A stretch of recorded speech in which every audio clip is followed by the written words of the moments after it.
Good morning.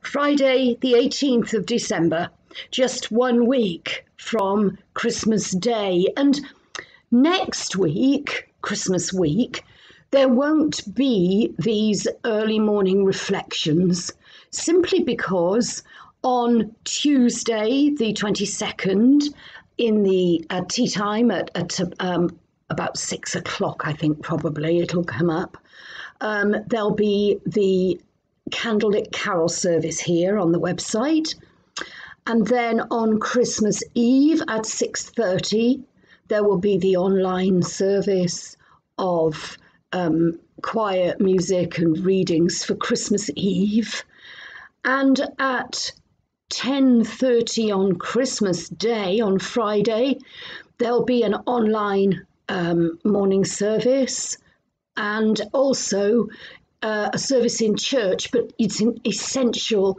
that you book to come to that by this Sunday, please, if you intend to come, so that, excuse me, I can be sure that we've got seating, appropriate seating for everybody. Now, this Sunday, we've got a bit of a special treat, and our junior church have put together the service. So the same service will be online and in church this Sunday, 20th of December. And again, both of those at 10:30. So that's a treat in store for us. And then on the 27th, sorry, excuse me, on the 27th, the service will only be online at 10:30, and that I will have a part in that, but the bulk of it is going to be led online by Mark Fairweather Tall, who's an area minister, who's very kindly put together an online service so that ministers can have an easier day on the 27th, and I'm very grateful to him for that.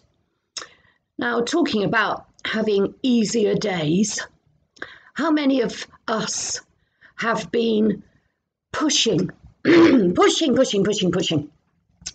try and make this Christmas the same as ever? To try and make sure that the food is in and the whatever, the decorations are up and all of those things. Oh dear, excuse me, which is lovely. And I mean, you know me and fairy lights, they always have to be up in abundance. But I was listening to the news yesterday, and it's clear that the limitations this Christmas need to be a lot stricter than perhaps people had hoped. And I was listening to people saying, I don't know what we're going to do. We've ordered a 15-kilo turkey. That's a lot of turkey. And now we don't know what we're going to do. Well, do you know what we're going to do? Is we're going to celebrate the birth of Jesus. And we are going to fill our freezers with food that has been ordered and isn't going to be needed in the quantities that exist this year. The chances now, I think, of large groups of people are fairly slim, and quite rightly too. So, just a little tip here. Turkeys can be cut in half, and half can be frozen before, whilst raw. Or two, once turkey is cooked, it can be frozen in portions to be used for other things across the coming months. So the pressure we put on ourselves with regard to traditions that we've always done maybe just need to be set aside this year. Maybe we can change our focus. I know I have actually already said this several times this year, because that sense in me is getting stronger by the day. Because I too, I've got to change the way that Christmas happens. and with a daughter in a bubble with us, working in the NHS and not likely to get any break over Christmas, we'll have to rethink whatever our normal is. But the bottom line is, this is a celebration of a very, very special birthday. And what we eat, what we drink, what games we play, all of those things that are normal for us, may be different. That phrase, new normal, has become a bit trite, a bit overused now, hasn't it?